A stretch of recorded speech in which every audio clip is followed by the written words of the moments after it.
"I'm telling you, the villainess was an idiot," the customer insisted, slamming the paper back onto the counter. "She had all that power and beauty, and she just let the heroine walk all over her until she was executed in chapter 37. It's lazy writing." Zara pushed her glasses up her nose, her smile tight. Perhaps she was a product of her circumstances, trapped by expectations. Trapped? She was a duchess in waiting. She was just stupid. With a sigh, Zara started restocking a nearby shelf. "Well, if I were her," she paused, a fantasy romance novel in her hand, "I'd have broken the engagement, exposed the two-faced heroine, and been sipping wine on a private island by chapter 10. The customer scoffed. A stack of books teetered precariously on the edge of the shelf above Zara. She didn't notice. Easy to say when you're not. The world tilted. A cascade of hardcovers rained down, and the last thing Zara saw was the gilded spine of the crimson lily hurtling toward her head. Then, darkness. Day 1 of 90. Zara awoke to the suffocating scent of lilies and the feel of silk against her skin. A throbbing ache pulsed behind her eyes. This wasn't the linoleum floor of the bookstore. She was in a bed so vast it felt like a separate continent, beneath a canopy of deep emerald velvet.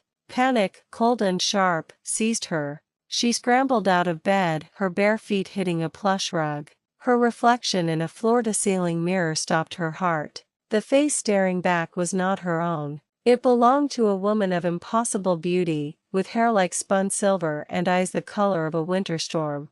Her features were exquisitely crafted, yet held a glacial, untouchable quality. It was a face she knew intimately, a face she had both pitied and despised from the safety of her reading nook. It was the face of Lady Evelyn Virrell, the villainess from the Crimson Lily. A wave of dizziness washed over her as information, not her own, flooded her mind. Memories of a lonely childhood, of being sculpted into the perfect, cold fiancé for Crown Prince Alastair, of the constant, subtle manipulations by her supposed friend, Lady Isabel de Valois, and the most terrifying memory of all, the one from Zara's World chapter 37. On the 90th day from today, Evelyn Virrell is accused of high treason by Isabel, abandoned by Alastair, and executed without a trial. "My lady," a timid voice came from the doorway. A young maid, Chloe, curtsied so low her forehead nearly touched the floor. She was trembling.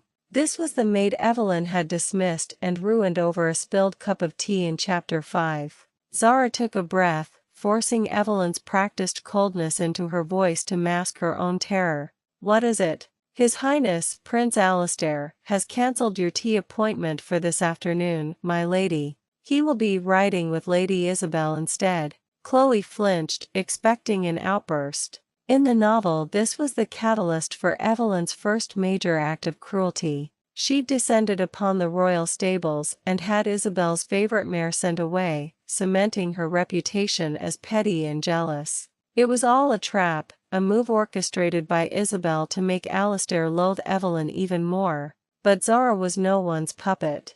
"Very well," she said, her tone clipped and even. "Cancel the appointment." And Chloe. The maid looked up, terrified. "Yes, my lady. Bring me a list of all the Virrell family's assets and political alliances, and a map of the kingdom's trade routes." Immediately. Chloe blinked, stunned into silence by the bizarre request. She scurried away, leaving Zara alone with her reflection. The game had begun. Evelyn was a pawn, but Zara was a player who had read the rulebook cover to cover. Day 15 of 90. Breaking the engagement was proving harder than Zara anticipated. It wasn't a simple lover's quarrel, it was a political contract binding the powerful Virrell duchy to the throne. To break it unilaterally would be an insult to the king himself. She needed a better strategy. She had, however, managed to sidestep Isabel's first few traps. When Isabel accidentally tore her dress on a rosebush and tearfully implied Evelyn hadn't warned her, Zara simply agreed. "You are right, Lady Isabel. I should have cautioned you. The thorns on the Rosaceae dolorosa are notoriously sharp. I do hope you didn't get any of its paralytic poison on your skin." The court physician was summoned, and Isabel's dramatic performance was cut short by a frantic examination. revealing nothing but a minor scratch and acute embarrassment. Zara was earning a new reputation, not cruel, but unnervingly precise. Her actions had not gone unnoticed. She was in the royal library, researching historical precedents for dissolving a royal betrothal, when she felt a presence behind her. "Lady Evelyn." The voice was low and resonant, like stones grinding together in a deep riverbed. She turned. Leaning against a bookshelf was a man who wasn't supposed to be there. Commander Kalen Valerius, the Shadow of the North. In the Crimson Lily, he was the tragic second male lead, a peerless warrior from a fallen noble house who was fiercely loyal to the crown. He was meant to die in a border skirmish around A10, a victim of a political plot orchestrated by Isabel's father, Duc de Valois, to remove a military obstacle. But he was here, alive, and watching her with eyes as sharp and gray as a honed blade. His black commander's uniform was a stark contrast to the gilded courtiers, and a jagged scar cut through one eyebrow, giving his handsome face a dangerous edge. Commander Zara said, her heart hammering. This was a deviation from the plot. A major one. I was not aware you had returned to the capital. The skirmish in the north was less eventful than predicted, he said, his gaze sweeping over the book in her hands. Annulments and Alliances, a History. An interesting choice of reading material for a future queen. There was no accusation in his voice, only dry observation. He was a puzzle. In the book, he had pitted the original Evelyn, but kept his distance, his duty to the prince paramount. One must be well informed on all matters of state, Zara replied smoothly, closing the book. He took a step closer, his presence commanding the very air around them. The court whispers that you have changed, Lady Evelyn. They say the winter in your eyes has begun to thaw, others say it has merely sharpened into a finer point. And what does the great Commander Valerius say? She challenged, meeting his gaze. A ghost of a smile touched his lips, a fleeting, startling thing. I say that a predator who changes its hunting patterns is either wounded, or has found more interesting prey. He was watching her. He knew something was different. And unlike the lovelorn prince and the simpering court, he wasn't a man who could be easily fooled. Day 47 of 90. Zara was winning, but she was also more isolated than ever. Her refusal to play the villain had confused her allies and enemies alike. Alistair was wary, Isabel was frustrated, and the court watched her with a mixture of fear and fascination. Her break came in the form of a financial ledger she'd inherited from her father. The original Evelyn had never looked at it. Zara, a former bookstore employee who had to balance her own meager budget, devoured it. Tucked within the coded shipping manifests was the truth: Duc de Valois was using rural trade routes to smuggle illegal weapons to the kingdom's enemies, the same enemies Kalen was supposed to be fighting in the north.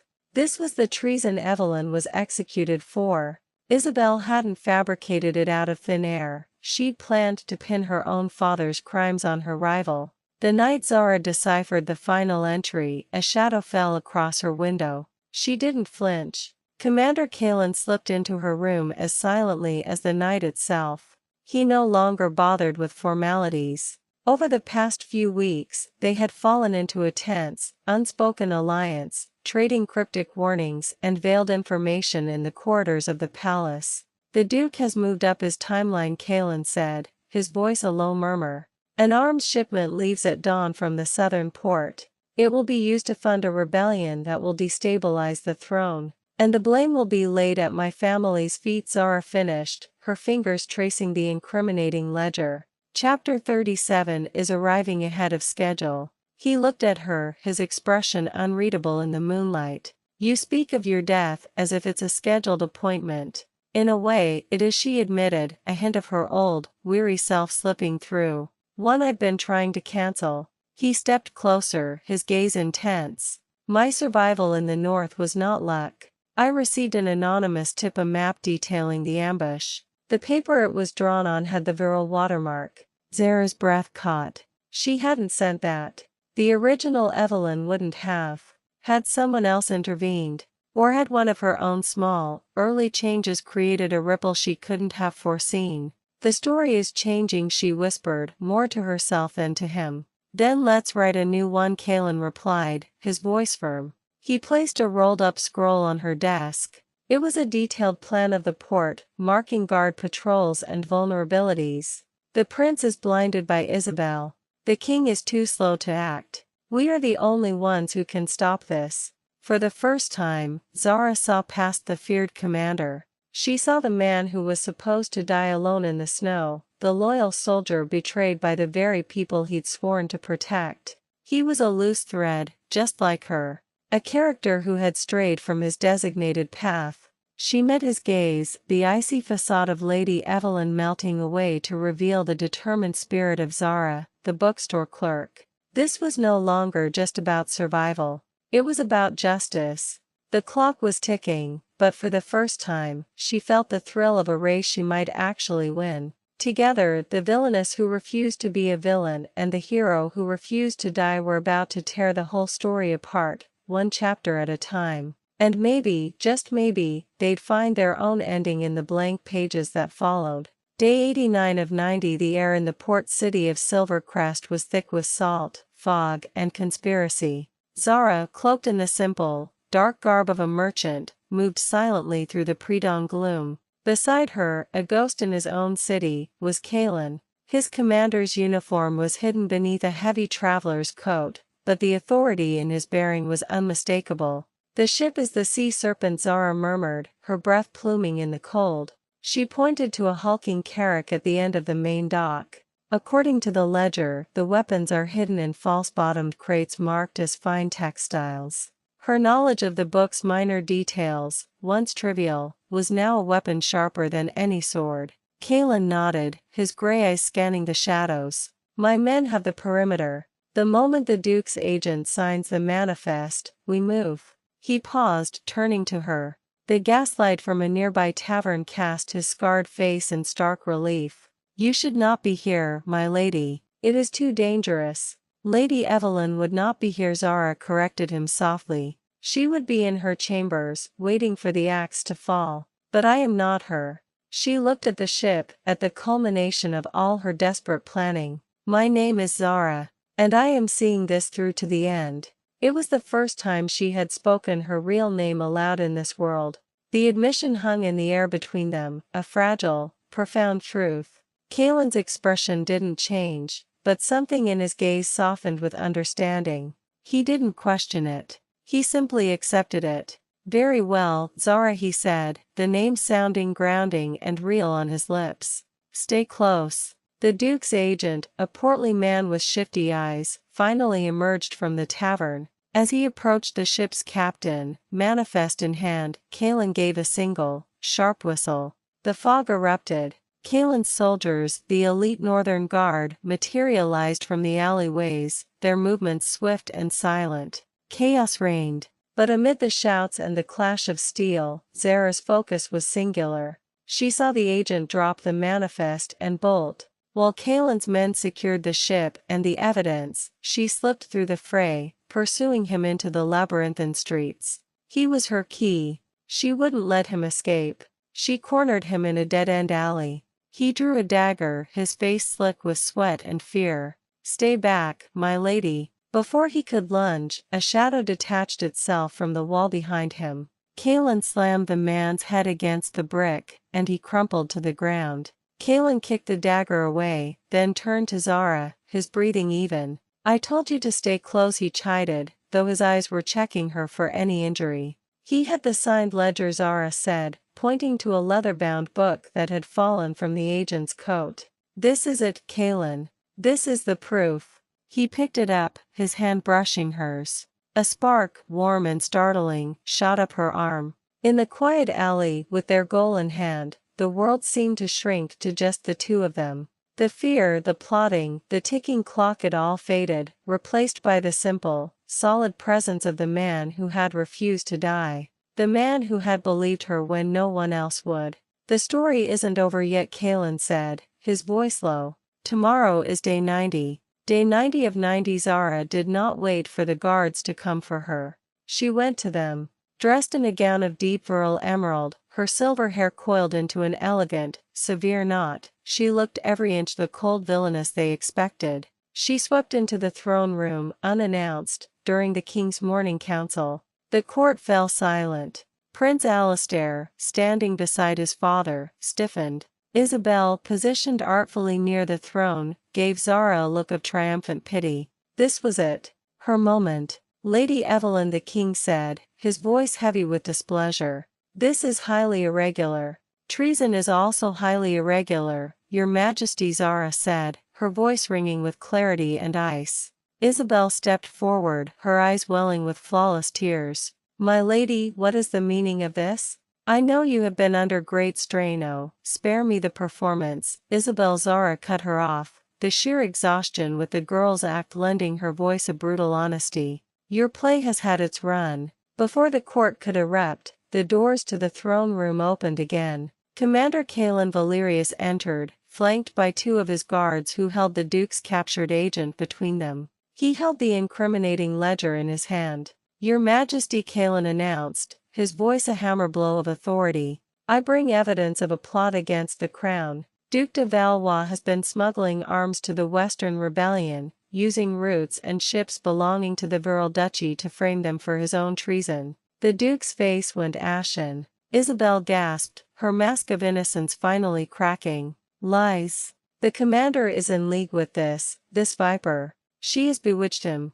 Alastair looked from Isabel's frantic face to Zara's calm, cold one, and then to the terrified agent who was already confessing everything. Doubt, for the first time, clouded his handsome features. Isabel. But Zara was no longer interested in the prince's dawning comprehension. She looked directly at the king. The evidence is absolute. The Duke planned to incite a civil war, weaken the throne, and seize power. I was to be his final, convenient scapegoat. She then turned to Alastair, her gaze holding no love, no hate, only a vast, empty distance. As for our engagement, I am formally dissolving it. I will not be tethered to a crown that is so easily blinded, nor to a man who would believe the word of a serpent over 16 years of loyalty. She didn't wait for his response.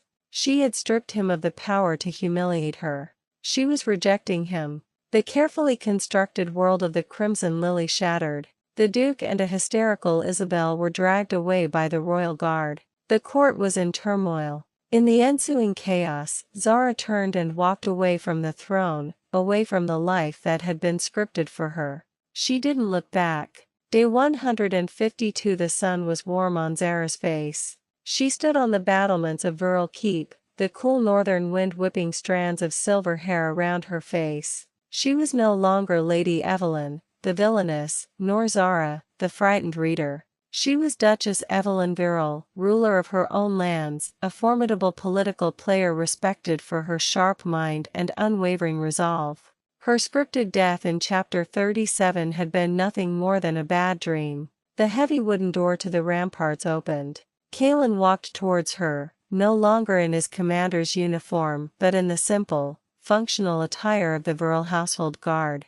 After the Duke's fall, he had resigned his royal commission, his duty to a flawed crown fulfilled. The trade envoys from the south have arrived, he said, his voice the same low, steady rumble she had come to rely on. They are impressed by your terms. They are impressed that I read the contracts they send, she replied with a small smile. He stood beside her, their shoulders almost touching as they looked out over the sprawling, green lands of her duchy. The silence between them was comfortable, forged in shared danger and mutual respect. The slow burn had finally kindled into a quiet, steady flame. I remember the first day I woke up here, Zara said, her gaze distant. I thought I only had 90 days to live. That woman is gone, Kalen stated. It wasn't a question. She is, Zara agreed.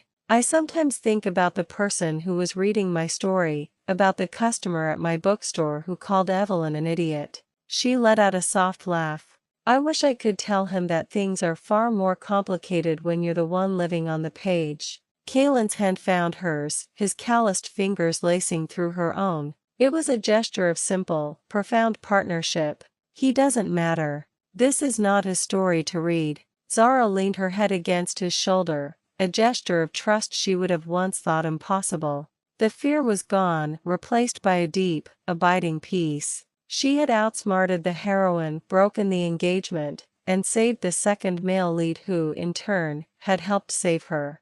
They had taken a poorly written tragedy and, together, had turned it into something else entirely. She was no longer a character in a book. She was the author of her own life. And this, she thought as Kalen's thumb stroked the back of her hand, was only chapter 1.